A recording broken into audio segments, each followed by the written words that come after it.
Dans le village flottant de Clerval, les enfants montaient des créatures célestes pour aller à l'école. Mais Myra Fleetwhistle, âgée de 10 ans, avait un problème. Son œuf de créature céleste avait éclos et donné naissance au plus petit lézard que l'on ait jamais vu.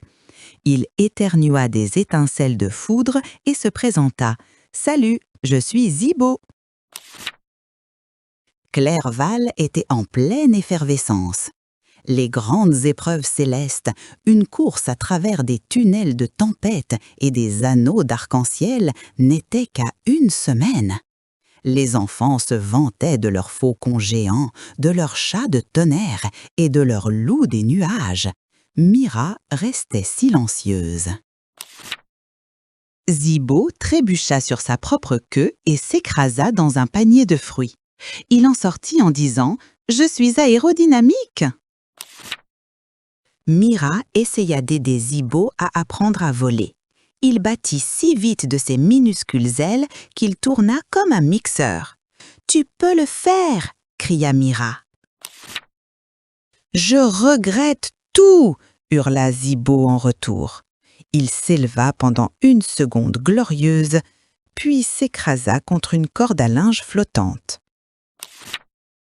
Les chaussettes propres de Clerval s'éparpillèrent comme des confettis. Cette nuit-là, une étrange tempête violette se forma autour de Clerval. Elle grogna comme un dragon avec un mal de gorge. Myra jeta un coup d'œil par sa fenêtre. Une ombre géante tourbillonnante se déplaçait à l'intérieur de la tempête. Zibo déglutit. « Je pense que quelque chose de vraiment gros arrive. » Myra acquiesça. « Et nous allons probablement faire quelque chose d'héroïque encore une fois, n'est-ce pas ?» Zibo soupira. « Je n'ai même pas encore appris à voler. » Le lendemain matin, la tempête se fractura et une bête de tempête massive, faite de nuages d'orage et de veines d'éclairs, en sortit. Elle rugit, secouant tout le village céleste. Les enfants crièrent et se cachèrent derrière leurs créatures. Myra se figea. Zibo couina. D'accord, cette chose a définitivement sauté le petit déjeuner et veut nous manger à la place. Le conseil du village paniqua. Personne ne savait comment arrêter le monstre. Myra chuchota à Zibo. « Les tempêtes aiment la musique, et si nous la calmions ?» Zibo cligna des yeux, confus. « Je ne sais même pas siffler !» Myra le souleva. « Pas avec des lèvres, avec ton éternuement de foudre !» Les yeux de Zibo s'écarquillèrent. « Tu veux que j'éternue sur un monstre ?»